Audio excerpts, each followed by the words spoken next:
Bem, agora vamos procurar entender a dedução da equação de Nernst-Planck e também compreender o que é o potencial de Nernst. Vamos considerar dois compartimentos divididos pela membrana celular. Então aqui está a membrana. No compartimento 2 temos a região intracelular, onde sabemos que o potencial é igual ao potencial de repouso e que esse potencial é negativo e também é chamado de meio 2.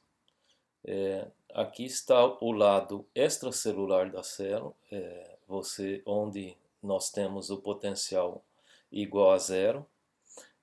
O compartimento onde estão as cargas positivas e é chamado de compartimento 1. Agora vamos colocar o íon potássio distribuído nesses dois compartimentos. Como o compartimento 2 é negativo e o potássio pode permear a membrana, ele vai ficar em uma concentração maior no meio 2 do que no meio 1. Ou seja, o que empurra esse potássio para o meio 2? Na verdade, é o campo elétrico que está dentro da membrana. Quando o íon potássio está no compartimento 1, por exemplo, ele não sente força para lado nenhum, porque o campo elétrico, tanto no compartimento 1 quanto no 2, é igual a zero. Então, o íon não sente força nenhuma. Mas como ele está em constante agitação, quando ele de vez em quando vai se chocar com a membrana, e se ele entrar um pouquinho na membrana, ele sente a presença do campo elétrico. E o campo elétrico aponta para dentro da célula, ou seja, é voltado do meio 1 para o 2. E quando esse íon entra na ação desse campo elétrico, ele é jogado para o compartimento 2. Aí ele vai ficar dissolvido no compartimento 2. Quem joga ele então para o compartimento 2 é o campo elétrico. E nós dizemos que aqui nós temos então uma corrente de íons, ou seja, ou melhor, uma densidade de corrente devido ao campo elétrico. Ou seja, o campo elétrico empurra para o compartimento 2, por isso nós temos essa seta representando a ação do campo elétrico, que vai empurrar o íon positivo, né? Um íon positivo para o meio 2. Mas esse íon, eles não vão todos para o compartimento 2, embora tenha essa força elétrica empurrando para o meio 2. Porque além disso daí, existe a força de difusão. E a força de difusão faz com que os solutos e os íons vão para o lado no sentido que tem menor concentração. Ou seja, os íons tendem a uma força no sentido contrário para igualar as concentrações dos dois compartimentos. Então, a força de difusão será no sentido do compartimento 2 para o 1, e no sentido de igualar as concentrações, quer dizer, quando que isso igualaria? Quando ficasse 4 íons potássio de um lado e do outro. Aí então cessaria a força de difusão. E essa força é muito poderosa, porque o íon vai ficar aqui, como na medida que eu aumento essa concentração aqui nesse compartimento, eu aumento a entropia. E a força de difusão vai no sentido de diminuir a entropia, ou seja, diminuir a concentração aqui. Então, quanto maior o número de íons potássio houverem aqui nesse compartimento, mais vezes ele vai entrar aqui na membrana, por difusão, vai entrar na membrana. Aí, ele sente a força do campo elétrico. O que o campo elétrico faz? Joga do meio 1 para o 2. Então, na maior parte das vezes que ele entra em contato com a membrana, ele não passa, porque o campo está no sentido contrário. Mas, eventualmente, como há uma velocidade desses íons grande, aqui de agitação térmica, é, eventualmente ele chega aqui e, apesar do campo elétrico se opor à passagem para o meio 1, ele acaba passando pela força de difusão.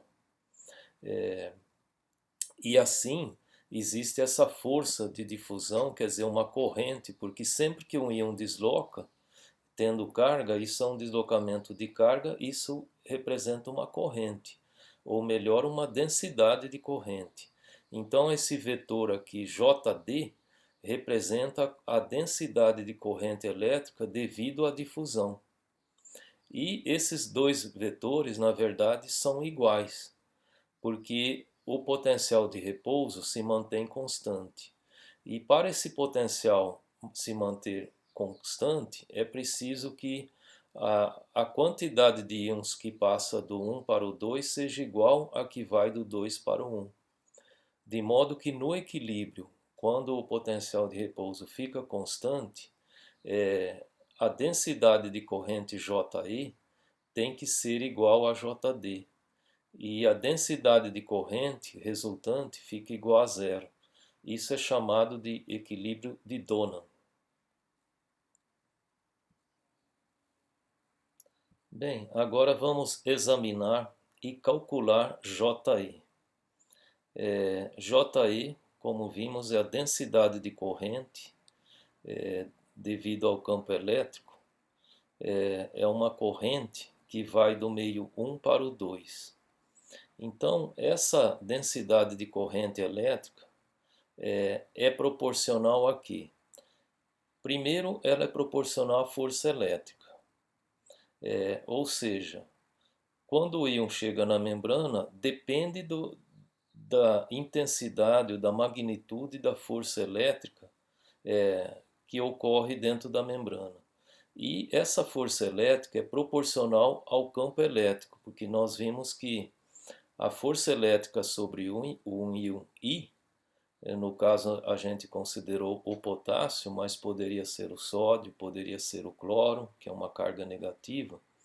Então a força elétrica é proporcional à carga daquele íon. Por exemplo, se é o cálcio mais 2, ele tem duas cargas. É o dobro da carga do sódio. Então teria uma força maior o cálcio ali, porque ele tem mais carga. E também depende do campo elétrico que está na membrana. Se o campo é um campo menor, ou se o campo é zero, não teria força elétrica. Se o campo é grande, aparecerá uma força maior. Então, o JE, a densidade de corrente elétrica devido ao campo elétrico, é proporcional a QI vezes E. Agora o E a gente viu que é menos ΔV sobre ΔX. Então a força elétrica fica menos a carga do íon I, o ΔV que está na membrana, a diferença de potencial na membrana, que é igual a V0, e ΔX é a espessura da membrana também. Agora a densidade de corrente elétrica devido ao campo elétrico, né, não depende só disso. Ela depende também do número de portadores de carga, ou seja, depende da concentração de íons. Supõe que ali eu não tenha nenhum íon potássio, não teria corrente de potássio. Agora, quanto maior a concentração de íons potássio eu tenho ali, maior a corrente que será gerada. E maior a carga também, maior a corrente seria gerada. Se eu tenho cálcio ao invés do sódio, o cálcio sendo permeável, ele vai produzir uma corrente que vale o dobro da corrente de sódio, porque ele tem a carga 2 unidades de carga, enquanto o sódio só tem 1 unidade de carga. Então, outra coisa que influi na corrente elétrica é o número de portadores de carga. E isso é igual à carga do íon I vezes a concentração do íon. Ou seja, maior a concentração de íon, maior a corrente. Maior a carga do íon, maior a corrente. E ele também, a densidade JE, é proporcional à mobilidade do íon pela membrana. Ou seja, não adianta ter campo elétrico se o íon não atravessa a membrana. Se ele não atravessa a membrana, a densidade de corrente elétrica é igual a zero. Mas se ele tem facilidade para atravessar, terá uma corrente grande. De modo que a densidade de corrente JI é proporcional à mobilidade do íon através da membrana. Depende de mais alguma outra coisa? Não. Então, já que ele depende dessas três coisas, o que eu faço é simplesmente multiplicar essas três coisas. E aí eu chego no valor da densidade de corrente, JI. De modo que o JI, devido ao campo elétrico, é igual o produto desses três fatores aqui. Então nós temos um sinal negativo, nós temos μi que está aqui, a carga entra duas vezes, porque ela está aqui e aqui, então fica QI ao quadrado, o CI está aqui e o ΔV sobre ΔX está aqui. De modo que a densidade de corrente devido ao campo elétrico, ficou representada por essa equação. Ou seja, a densidade de corrente é proporcional à mobilidade do íon pela membrana, proporcional à carga do íon que entra ao quadrado, e quanto maior a concentração de íon, maior a corrente, e quanto maior a diferença de potencial na membrana, maior a corrente. Bem, agora vamos procurar entender quem é o JD, a densidade de corrente elétrica de íons devido à difusão. Sempre que pensamos em difusão de soluto, por exemplo, a difusão do açúcar, quando colocamos açúcar em um recipiente contendo água, o açúcar vai se distribuir por todo o recipiente. Ou seja, vai ter um local onde eu coloquei o açúcar no recipiente, onde a concentração de açúcar é maior do que o local onde ainda não tem açúcar. Aí açúcar, as moléculas de açúcar se distribuem, elas vão para o local onde tem menor concentração e vão se distribuindo por todo o recipiente. E essa movimentação, essa distribuição de concentração de açúcar só para quando houver mesma concentração de açúcar por todo o recipiente. Sempre que se fala em difusão de solutos dentro de uma solução, devemos levar em conta a lei de Fick. E a lei de Fick diz o seguinte, que o fluxo de soluto em um recipiente e tal, ou em compartimentos, é igual ao negativo do coeficiente de difusão de soluto, através de uma membrana ou pela solução, e depende e proporcional ao gradiente de concentração. Isto é, o soluto vai para a região onde tem menor concentração, sempre. Por isso o sinal negativo aqui. Então ele se desloca para o local onde tem menor concentração, e ele se desloca até que haja um gradiente de concentração. Quando a concentração ficar igual em todas as regiões do compartimento, o ΔC fica igual a zero. Aí o fluxo de soluto também vai para zero, ou seja, para a difusão. No início, quando eu coloco o açúcar em um canto do recipiente, o gradiente de concentração é o maior possível. Aí ocorre uma grande difusão pelo compartimento, certo? Então ocorre essa difusão e segue essa equação. Vamos examinar então cada um desses fatores na equação de Fick.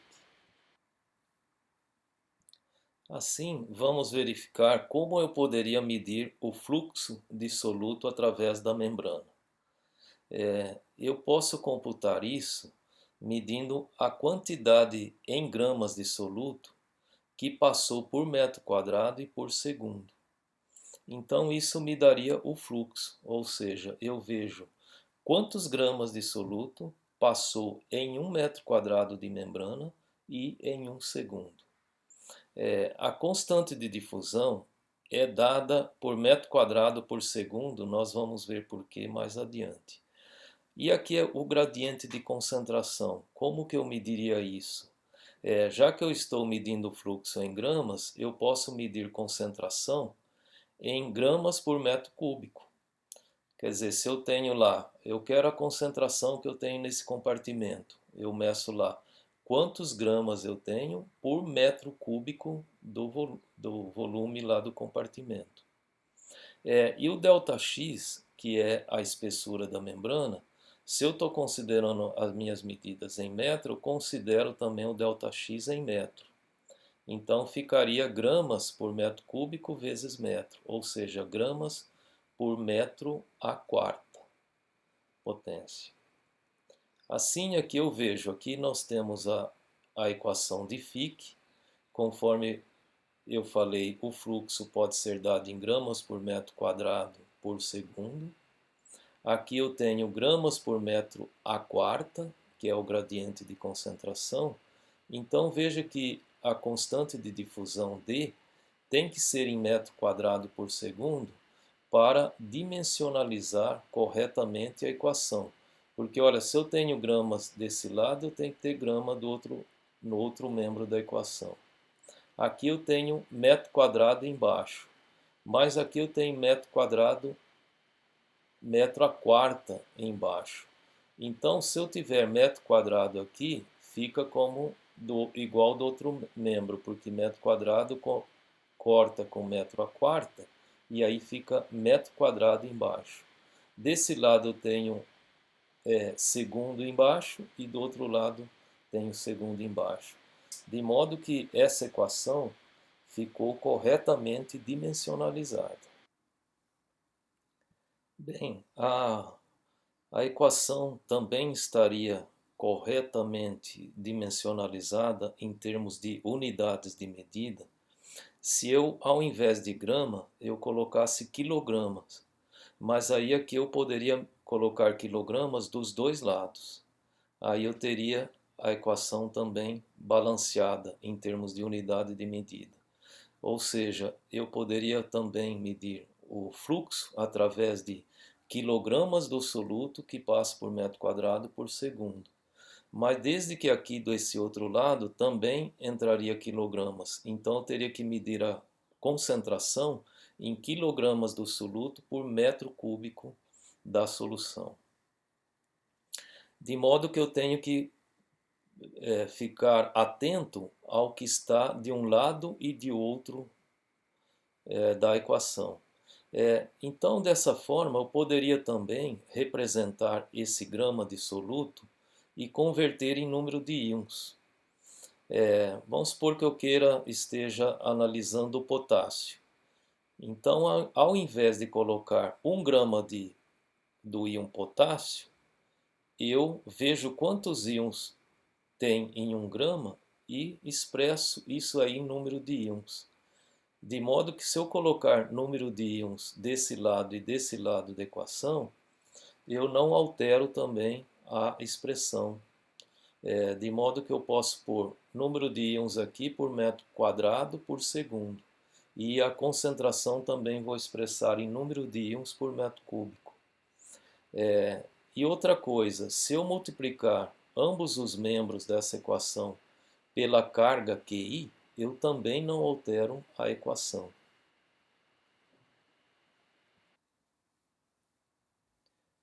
Aqui é importante perceber que se eu multipliquei pela carga de ambos os lados da expressão, aqui eu transformei o fluxo dissoluto em densidade de corrente elétrica do íon I. Porque veja só, se eu tenho o número de íons vezes a carga do íon I, então eu tenho o número de coulombs, que passa por metro quadrado por segundo. Isso é densidade corrente, ou seja, coulomb por segundo é corrente. E corrente por metro quadrado é densidade de corrente elétrica devido à difusão. Dessa forma, eu estou computando aqui nesse primeiro termo nada mais, nada menos que a densidade de corrente elétrica devido à difusão. De modo que aqui ficou o fluxo vezes a carga elétrica do íon I, e do outro lado apareceu um QI também, porque eu multipliquei dos dois lados.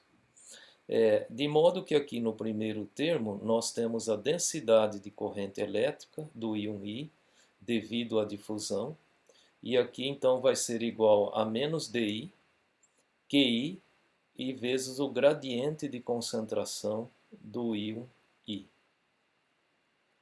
Agora, essa constante de difusão do íon I, ela pode ser escrita de outra forma que leva em conta a temperatura.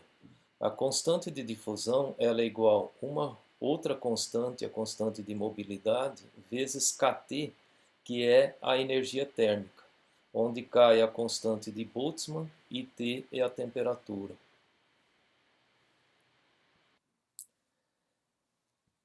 Segundo a equação de Einstein-Stokes, a constante de difusão é igual a kT, a energia térmica, dividido por 6π eta R, onde esse eta é o coeficiente de viscosidade e R é o raio da partícula, ou seja, o deslocamento, a difusão de uma partícula em uma solução é inversamente proporcional ao seu raio, é inversamente proporcional à viscosidade do solvente, e aqui é 6π, e é diretamente proporcional à energia térmica. Quanto maior a temperatura, maior a difusão da partícula.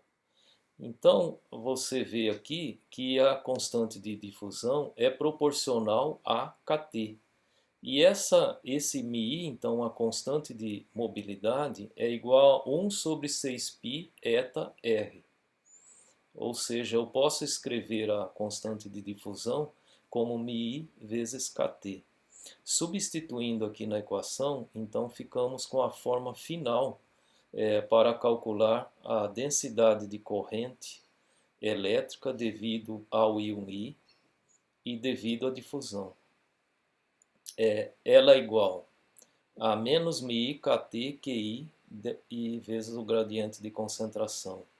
Ou seja, a difusão é proporcional à mobilidade, à constante de mobilidade, ou seja, a permeabilidade do íon pela membrana, ela aumenta com a temperatura, com a energia térmica, aumenta também com a carga do íon. Por exemplo, se um íon tem carga dobrada, como o cálcio, então vai contribuir mais para a densidade de corrente elétrica, e é proporcional ao gradiente de concentração do íon. Ou seja, quanto maior a diferença de concentração entre os dois compartimentos, maior a densidade de corrente devido à difusão. Quando a concentração nos dois lados do compartimento for igual, então cessa a densidade corrente de difusão. Bem, devido ao equilíbrio de Donan, a soma das duas densidades de correntes deve ser igual a zero. A densidade de corrente do íon I devido à difusão, mais a densidade de corrente elétrica do íon I devido ao campo elétrico, isso tem que dar zero. Nós vimos uma expressão para a densidade de corrente devido à difusão, que está aqui, e a densidade de corrente devido ao campo elétrico, que está aqui. Isso dá zero.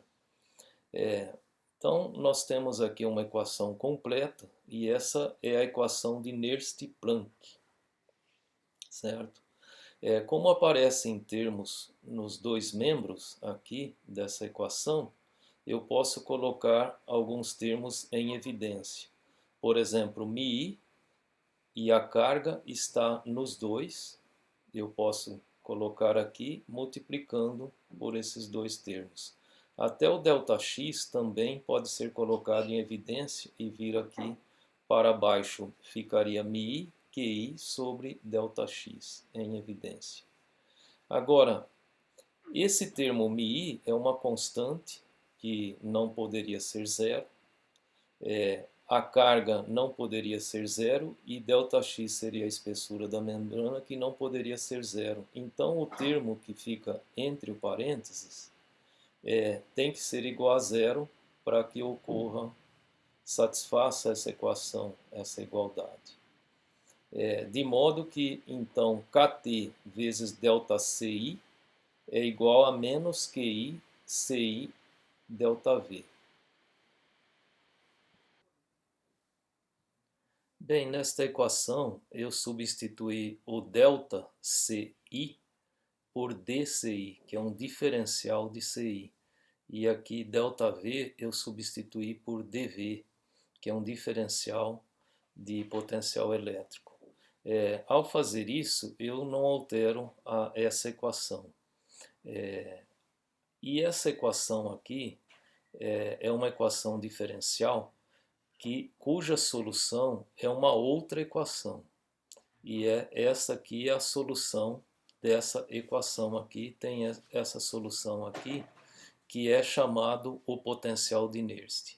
O aluno de Física para Ciências Biológicas não deve se preocupar, porque ele não viu esses cálculos, então ele pode daqui saber só que essa daqui é a solução da equação que você chega no potencial de Nernst, mas não precisa se preocupar com o desenvolvimento. Para o aluno de física médica, resolver essa equação aqui é bastante simples. Basta separar as variáveis e integrar, você chega nessa solução. De modo que a solução dessa equação aqui ficou conhecida como o potencial de Nernst. Ou seja, o que Nernst pensou na época dele, não era possível, como hoje, medir o V0 usando eletrodos de vidro. Então ele arrumou essa maneira, essa equação, para permitir chegar ao valor de V0 medindo a concentração de íons dentro e fora da célula, certo? Ou seja, com todos esses cálculos que nós fizemos aqui, Nernst queria chegar no valor de V0. Mas ele chegou no potencial de Nernst, quer dizer, este é o potencial de Nernst, a diferença de voltagem na membrana para um íon I, que é chamado potencial de Nernst. Ele pretendia chegar em V0, ou seja, ele pensou, se eu medir a concentração do íon I dentro da célula e a concentração desse mesmo íon fora da célula, isso ele poderia fazer, por exemplo, é possível usar um sódio marcado. O sódio 24 ele emite a partícula beta. E assim o sódio pode ser rastreado, ele pode ser medido fora e dentro da célula. E aí com essas concentrações eu calculo essa razão, o logaritmo natural, multiplico pela constante de Boltzmann a temperatura Kelvin do meio onde está a célula e divido aqui pela carga do íon I, eu encontro V0. Só que quando Nernst foi verificar esses valores, para nenhum íon deu certo.